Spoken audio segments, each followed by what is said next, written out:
Today we've been talking about surface measurement of houses and what the French call the Loi Carrez and how this is important for you in an eventual purchase. I'm Dan Newton, this is French Property Talk, and here we go.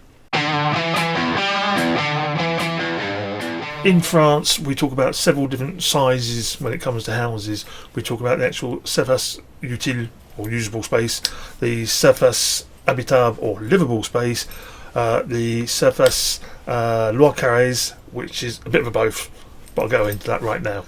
Basically, the Loi Carrez was brought out in December 1996, but only came into application in May 97. The Loi Carrez is a way of going around the house, getting it measured up, so we can get an official reading of the actual size of the habitation available.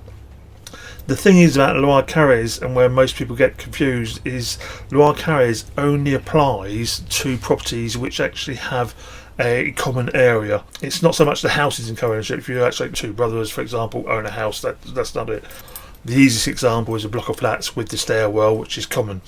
But you can have it in dual houses where there's like a common entrance possibly to the actual two houses or four houses or whatever. Also in certain areas where there are parking areas, etc., included in the sale. So if you are in one of those cases, you'll need a Loi Carrez. If on the other hand you just own a house in the middle of the countryside, no neighbours, your own driveway, everything else, or even in a village but definitely defined borders, then you won't be needing the Loi Carrez. The Loi Carrez only concerns the private living space. They don't actually measure the common areas, so that's broken down into other information in the sale. When they actually calculate it, they go in and they measure the full floor space of the actual livable space. It only pertains to the private space, not the common area. From this, they then deduct all casings and housings for like pipes and that sort of thing. They also deduct, or don't take into account, let's say, terraces, balconies and loggias, and also any room which has a head height of below 1.80 m. The standard practice these days is a head height of 2.50 m, so later houses are okay, but this is obviously set up for the older properties.